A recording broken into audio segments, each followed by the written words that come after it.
Hello, Juan Bare. Oggi fare. Eh. So, hi again, I'm Juan. I recorded a video previously for this channel. Today I want to talk about a different topic. So last time I talked about something that I did during my PhD, but in this case what I want to talk is what I want to do in the future, and also something I'm very interested on. So let's get started. So you can see that the title is about mobile genetic elements. So what are mobile genetic elements? So that's the first thing I want to explain to you.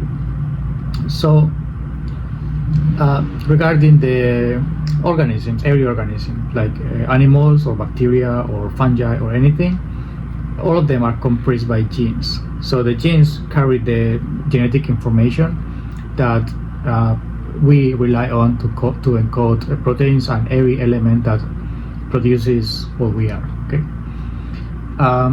So very interestingly for me is that most of these genes are encoded in a very packed and very easily to transfer genetic materials, and so well, everything is called genome. Okay, genome just means all the genes that we have. Okay, so this genome is transferred from to your child if we are animals, or to the next individual if you are like asexual like bacteria. Okay, so and all of these genes comprises very important mechanisms. For example, in this drawing here you see a very big bacteria. Okay, and here that you see that this mass of like small tubes, this is just the schematic representation of the chromosome, which contains the genes. And here you see many genes that are used for many things. Like here you see genes for cell wall synthesis, because bacteria also have cell wall, but also encode very important genes, for example, for metabolism. That means that sugar metabolism, that means that the bacteria use sugar as a nutrient, so they require enzymes to digest those sugars. So this is what these genes are doing. Or for example, for DNA replication, just to put it simple, the genetic material has to maintain and keep replicating, so the bacteria can keep existing and also give it to the next generation. Okay, so that's what the DNA replication is for. So you see many of these genes are very essential. So most of those genes actually are always in the on the genome, the chromosome of the bacteria. However, not all of the genes are so static, and they are only inherited in this way. And that's why we have a different type of genes, and that's what we call the mobile genetic elements. So these mobile genetic elements, they are different in the sense that they don't get transferred vertically. That means that to the next generation, but they are transferred horizontally. That means to any other individual, and you don't have to be related to it. And here I just give a lot of examples. So of course I don't want you to my objective, or I don't really want you to explain in detail all of them. It's just for you to have a rough idea that what they are doing, how they are doing it, and also that there are so many types of them. Okay, so the first one I want to talk about is the phages. So phages are actually viruses, and I will explain again. I will give more explanation in later. But basically, they are just viruses that infect bacteria, and after infecting bacteria, they infect a different bacteria. So that's how they are mobilizing genes to different bacteria in a horizontal way. So you see the phages are here. Okay. The other I want to talk about is plasmids. Actually, if you remember from the last time I talked, I mentioned about oncogenic plasmids in agrobacteria. And plasmids are also a way of, they are a type of MGE, a way of delivering genes horizontally. Why? So the plasmids are actually, they are normally circular units of DNA, like you see this one here. And this one is normally detached from the chromosome. And very interestingly, these genes, these plasmids encode machineries for synthesizing something that we call pilus. That's this thing you see here, And you can see that this pilus is used to communicate to different bacteria, and this is going to allow the plasmid to get transferred to the other bacteria that doesn't have the plasmid. So this is I want to spend more time on this one because this is a very important MGE. So in the next slide I will talk about particular examples. But there are different type of plasmids, like you see this one here, that doesn't have the gene necessary for conjugation, so it relies on the conjugation machinery of a different plasmid. Okay. But anyway, this is a bit more complicated, so I don't want to spend more time on that. And then a very I would say very famous example of MGE, and I'm pretty sure if you are studying biology you have heard about this before, is transposons. Transposons are the most famous component, MGE component, and also they are one of the most simple. It's literally just a gene that we call transposase, which is an enzyme, and this enzyme is able to cleavage repetitive zones of within the transposase, and is able to jump from the area on the genome to different area.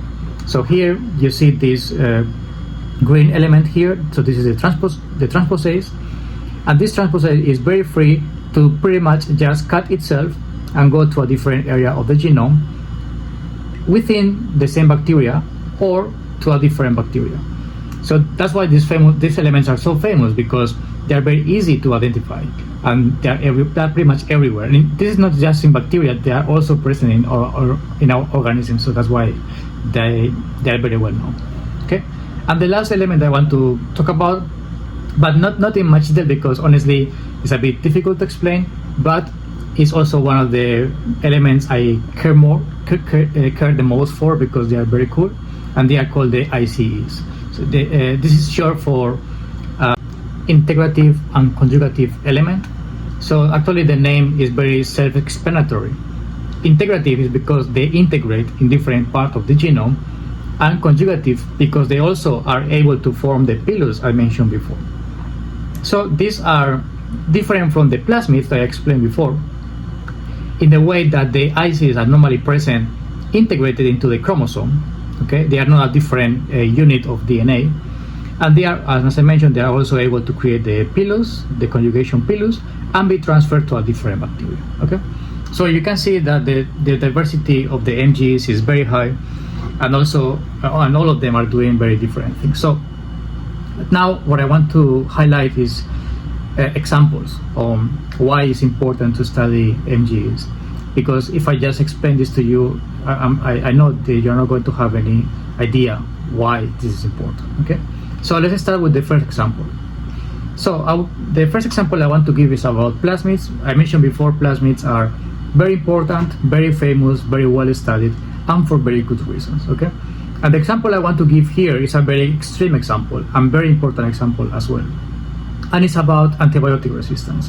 So I'm pretty sure if you are studying biology, or even if you are not, even if you just hear on the news that some new strain of bacteria that are resistant to antibiotics are appearing. Okay, so what does this mean? It means that traditionally we have used antibiotics, for example penicillin, that is a very famous antibiotic, for killing bacteria. Okay, so it's just the antibiotic is really just a compound that is toxic for the bacteria and is killing them. Okay, and we have traditionally used them for doing that until suddenly we start observing that some bacteria became resistant to the antibiotic.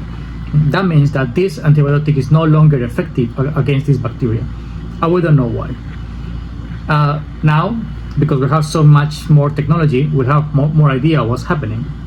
And in this case, the example I want to give is about MRSA. So it's short for methicillin-resistant Staphylococcus aureus. So Staphylococcus aureus is a very famous bacteria that infects humans, and it has been susceptible to an antibiotic that is called methicillin.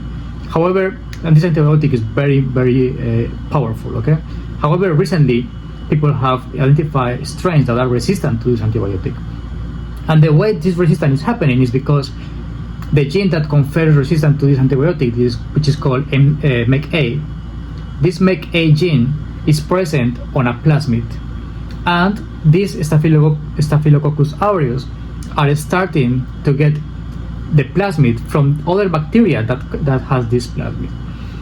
So you can imagine that what happened is that there is this bacteria that we don't know what that is, okay, that has the plasmid with the antibiotic resistant. And this is Staphylococcus aureus, which is the pathogen of humans. So, because this bacteria has the plasmid, is able to form the pilus and is able to transfer the plasmid to the human pathogen and make the bacteria resistant to the antibiotic.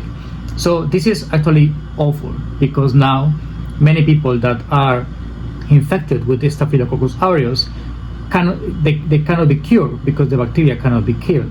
So that means that we die because we get infected by this bacteria, and this is a very serious thing that is happening right now. Okay, so that's why I want to highlight this example of why MGEs are so important. Okay, and the last slide I want to talk about is why MGEs. Why do I care so much about MGEs? So the first one is because, as I mentioned during the talk, is that it's a method for different inheritance. Okay, so we have the vertical inheritance, which is just the cell division. Okay, so that means that the information go down like this, so that's why it's called vertical. However, eventually the MGE can be used for transferring it horizontally, and I think that this breaking the rule of vertical inheritance is a very cool aspect that I find it very fascinating. And the second thing why I like is because this tool of inheritance is not just there doing nothing. It's actually very important for making organisms survive in the community. And in the case, so I understand the concept of ecology is very, like when you think about ecology, you always think about animals. Like, I don't know, like for example, you think about Africa and ecology in Africa, you always think about lions and elephants, right? But when you think about ecology inside the plant, you don't really think about how many small bacteria are there, and they are so different from each other. It's actually really cool for me. So these MGEs are actually shaping those micro communities, those very small communities, by making them resistant to different antibiotics, by making them acquire different enzymes for degrading different substances through metabolism, and even by acquiring different systems so they can survive infection from different viruses or different bacteria. And the last thing, the last element why I like MGEs is because it's very related to the second one, and it's because they are very powerful drivers of evolution. So introducing all of these genes into different bacteria is going to make the child of those bacteria making also resistant or survive in specific conditions. So that's why MGEs, they are not just a random small thing happening in the environment. It's a really powerful tool for making the different bacteria or even fungi like eukaryote to acquire very important mechanisms for survival in that very small environment. Okay, so I hope you guys understand a little bit better more about MGEs and how can horizontal gene transfer or HT, well, wait, cut this later. HGT. Yeah, I forgot what I can. That's it. Bye.